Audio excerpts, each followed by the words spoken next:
Sir నమస్తే అండి. ఏం పేరు మీ పేరు? వాళ్ళ మురళి. ఓకే, మురళి గారు. ఏం లేదు, ఇప్పుడు జిహెచ్ఎంసీ ఎన్నికలు రాబోతున్నాయి.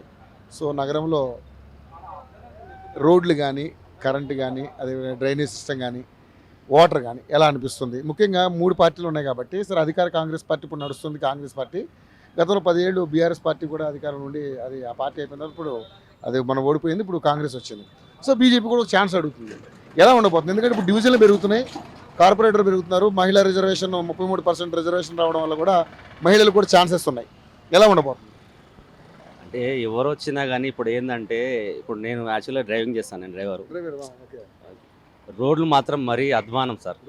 రోడ్లు అయితే ఎక్కడ పడితే అక్కడ తొవ్వి, హైదరాబాద్లో ఎక్కడ పడితే అక్కడ తొవ్వి, గుంతలు, స్పీడ్ బ్రేకర్లు, విచ్చలవిడి స్పీడ్ బ్రేకర్లు, విచ్చలవిడిగా అసలు విచ్చలవిడిగా తొవ్వి, అవసరం లేని చోట స్పీడ్ బ్రేకర్లు. ప్లస్ ఏంటంటే తువ్వేస్తారు, వదిలిపెట్టేస్తారు.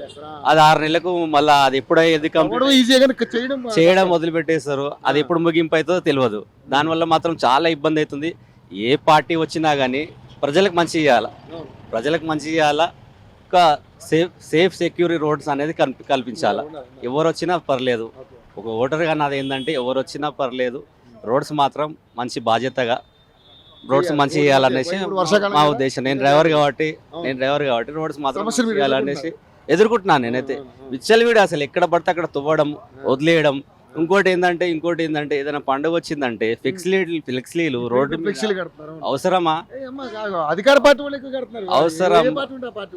ఏ పార్టీ అధికారంలో వచ్చినా కానీ రోడ్డు మీద సరే మొత్తం అడ్డంగా ఫ్లెక్సీలు అవసరం ఏముంది సార్? అంత మనకు దానివల్ల ఇప్పుడు ఎట్లా ఏ పార్టీ అయినా సరే ఎట్లా స్పందిస్తారంటే, ఇప్పుడు రేపు పొద్దున ఏదైనా ఇన్సిడెంట్ అయితే కానీ పట్టించుకోరు.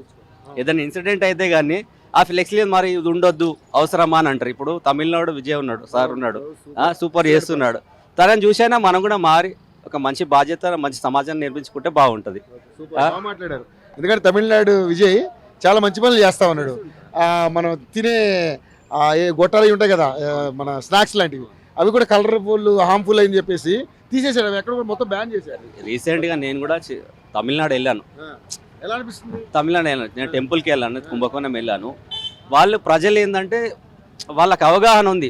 ట్రాఫిక్ జామ్ ఏంటంటే ముందే హెచ్చరిస్తున్నారు. పబ్లిక్ మార్పు వచ్చింది. పబ్లికే ముందు డైవర్షన్ చేసుకోండి ముందని నీట్గా. మన దాంట్లో అయితే కొంచెం రఫ్గా చెప్పేస్తారు. మన లాంగ్వేజ్లో హైదరాబాద్లో అంటే నీట్గా చెప్తారు.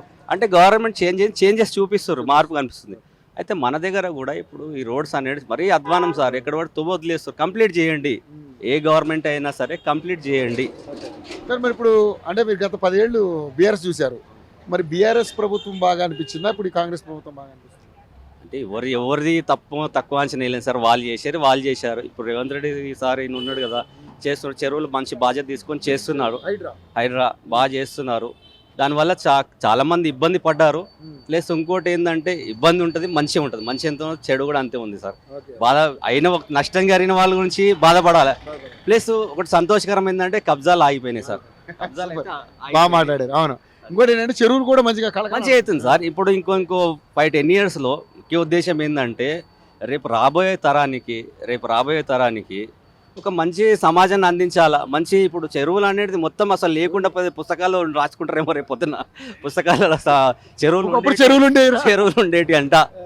ఇప్పుడు మన పుస్తకాలు అశోకుడు రోడ్డు వైపున చెట్లు నాటించాడు అన్నట్టు ఒకప్పుడు చెరువులు ఉండేటి అంటే అని వస్తుంది. కానీ చెరువులు మాత్రం బాగా చేస్తున్నాడు సార్. కబ్జాలు కాకుండా గురి కాకుండా బాగా చేస్తున్నాడు. ఇప్పుడు ఎగ్జాంపుల్ ఇప్పుడు పక్కనే రామంతపూర్ చెరువు ఉంది. హైదరాబాద్ బాధ్యత తీసుకున్న రంగనాథ్ సార్ బాధ్యత. ఉప్పల్ చెరువు ఉంది. ఇప్పుడు మేము రోడ్ మీద చూస్తాం కదా సార్. చూస్తున్నాం కాబట్టి చెప్తున్నాం. కానీ ఆ ప్రజల్ని మాత్రం ఇబ్బంది పెట్టకుండా, వాళ్ళకి నష్టంగా చేయకుండా నష్టపరిహారం కలిగించి చేస్తే బాగుంటుందని నా ఉద్దేశం సార్. కానీ మరి ఇప్పుడు జిహెచ్ఎంసీ ఎన్నికలు కదా, ఇప్పుడు మరి జిహెచ్ఎంసీ ఎన్నికల్లో ఇప్పుడు మనం చెప్పిన సమస్యలన్నీ వస్తుంటాయి ఈ పరిధిలో. ఎందుకంటే మన ట్యాక్స్ కూడా జిహెచ్ఎంసీ నుంచి బాగా వసూలు అవుతుంది, బాగానే ఆదాయం కూడా మంచిగా వస్తుంది. దాదాపుగా ఈ తెలంగాణ నుంచి 18,500 కోట్లు వస్తుందని సాక్షాత్ ముఖ్యమంత్రి రేవంత్ రెడ్డి గారు చెప్పారు. మరి సరే, ఈ పరిపాలన ఆ పరిపాలన బేరేజ్ అని కాదు, కానీ మరి ఇప్పుడు మరి జిహెచ్ఎంసీ ఎన్నికలు రాబోతున్నాయి కాబట్టి ఎవరికి అవకాశం ఎక్కువ ఉందంటారు? అంటే నేనైతే ఇప్పుడు హైడ్రా ద్వారా ఇప్పుడు చెరువులు ఇవన్నీ బాగా చేస్తున్నారు కదా, కాంగ్రెస్ ఉంటుందేమో అని నా ఉద్దేశం. నేను అట్లా అనుకుంటున్నాను. 6 గ్యారెంటీల గురించి చెప్పగలరా? యారుగా అంత ఇస్తున్నారు కదా, బస్సు ఫ్రీ అని, 200 యూనిట్ల కరెంట్ ఫ్రీ అని. అంటే ఇప్పుడు ఆ బస్ ఫ్రీ, మహిళలు బస్ ఫ్రీ ఆటో వాళ్ళు ఇబ్బంది పడుతున్నారు. ఆటో వాళ్ళు చాలా ఆటో వాళ్ళు ఇబ్బంది పడుతున్నారు. ఉచిత స్కీమ్లు పెడుతున్నారు కానీ అది సరైన రీతిలో అందుబాటులో ఉంటే బాగుంటుంది. మరి పబ్లిక్కి రుద్దేయడం కాదు, అట్లా కాదని నా ఉద్దేశం. సో మరి ఏమనుకుంటున్నారన్న, మరి ఏమైనా బీజేపీకి అవకాశం ఉండదంటారా? ఒక చాయిస్ బీజేపీ కూడా ఉంటే బాగుంటుందేమో, చూద్దామని నా లాస్ట్ ఏమో 48 సీట్లు వచ్చినాయి. మరి ఈసారి ఎట్లా ఉండదు? చూడాలి సార్, చూడాలి. ఇప్పుడు ఉన్న పరిస్థితుల్లో చూసి ఎవరైనా సరే ఆలోచించి, ఇప్పుడున్న అప్పట్లేకైతే ఏదో గుడ్డిగా ఓటేసేటట్టయితే ప్రజలు లేరు. ఆలోచించి ఆచితూచి మాత్రమే ఓటేస్తున్నారు. ఎవరైనా మంచి వ్యక్తి చెడు వ్యక్తి ఎట్లా అనే అప్పట్లో ఉన్నట్టు లేదు. పబ్లిక్ మార్పు వస్తుంది. అంటే 10 ఏళ్ళు మన కేసీఆర్ చూశారు. ఒక్కసారి నాకు అవకాశం ఉన్నట్టు రేవంత్ రెడ్డి అడిగితే రేవంత్ రెడ్డికి ఇచ్చారు అవకాశం. సో బీజేపీ కూడా ఎట్ ద సేమ్ టైం అదే అడుగుతుంది మనం అప్పుడు కూడా. అదే సార్, చూద్దాం. అదే బీజేపీ కూడా ఇప్పుడు ఇంతవరకు ఇవ్వలేదు కాబట్టి ఒక అవకాశం వాళ్ళకు కూడా ఇస్తే వాళ్ళు ఇంకా దీనికన్నా మెరుగ్గా ఇంకా మంచిగా చేస్తే సంతోషం సార్. దానికి ఇప్పుడు మోడీ గారు ఇప్పుడు 3 సార్లు ప్రధానమంత్రి, అది నాటే జోక్ సార్. అది ఇప్పుడు దేశం మొత్తానికి నాటే జోక్. మనము బీజేపీ గవర్నమెంట్ తక్కువ అనేది మనం వాళ్ళకు కూడా చాయిస్ ఇస్తే ఇంకా బెటర్గా చేస్తారేమో. అంటే తెలంగాణలో అవకాశం ఉందంటారు? అన్ని రాష్ట్రాల్లో ఉంది కానీ మన తెలంగాణలో ఎట్లా ఉంటుంది? అంటే వాళ్ళ పార్టీ పరంగా బీజేపీ వాళ్ళు అన్యూన్యంగా ఉండి ఒక కలిసికట్టుగా చేస్తే మాత్రం బీజేపీ గవర్నమెంట్ ఫామ్ చేస్తుందని నేను అనుకుంటున్నాను సార్. ఇప్పుడు ఎస్ఐఆర్ అని ఒకటి వచ్చింది, ఈ దొంగ ఓట్లు తీసేయడం, డబుల్ ఓట్లు తీసేయడం అనేది ఎట్లా అనిపిస్తుంది? అది కరెక్ట్ సార్, అది చాలా మంచి పని సార్. కానీ సక్రమంగా చేస్తే బాగుంటుంది సార్. అది మనకి అవగాహన ఉండలేదు.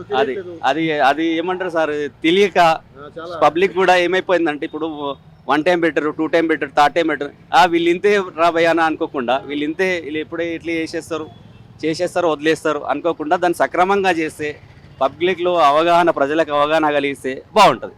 నా ఉద్దేశం అది ఓట్లు అనేది కరెక్ట్ ఉండాలి సార్. ఒకటి ఇప్పుడు మనము ప్రజలందరం కలిసి ఒక వ్యక్తిని ఎన్నుకోవాలంటే కరెక్ట్ ఉండాలి. దాంట్లో 100 ఓట్లను తీసేయడం మాత్రం మంచి పద్ధతి సార్. దాన్ని thank you sir, thank you so much, బాగా మాట్లాడారు.